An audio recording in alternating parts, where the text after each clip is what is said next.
Hello, मी श्रुती. स्वागत आहे तुमचं माझ्या नवीन व्लॉगमध्ये.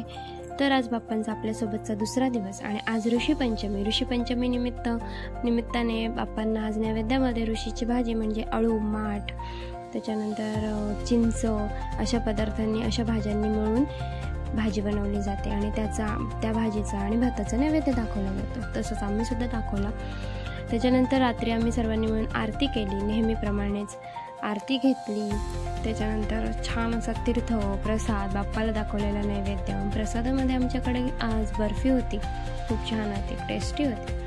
त्याच्यानंतर रात्रीचं नियोजन चालू होतं काय करायचं जागरणाला. मग ठरलं जागरणाला बनवायचे पकोडे म्हणजेच मंचुरियन. मग त्याची तयारी सुरू झाली. मी इथे कोबी कापून दिला, सगळं करून दिलं. त्याच्यानंतर आईने हे सगळे पकोडे मंचुरियन बनवले होते.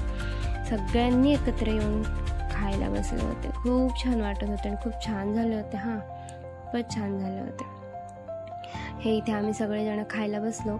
बाप्पाला सुद्धा दाखवले आणि नैवेद्य दाखवला आणि त्याच्यानंतर आम्ही सर्वांनी सुद्धा खाऊन घेतले. खूप छान झाले होते. व्हिडिओ आवडला असेल तर व्हिडिओला लाईक करायला विसरू नका. चॅनलला सबस्क्राईब करा आणि शेअर करा. व्हिडिओ आवडले असेल तर कमेंट करून नक्की सांगा. धन्यवाद.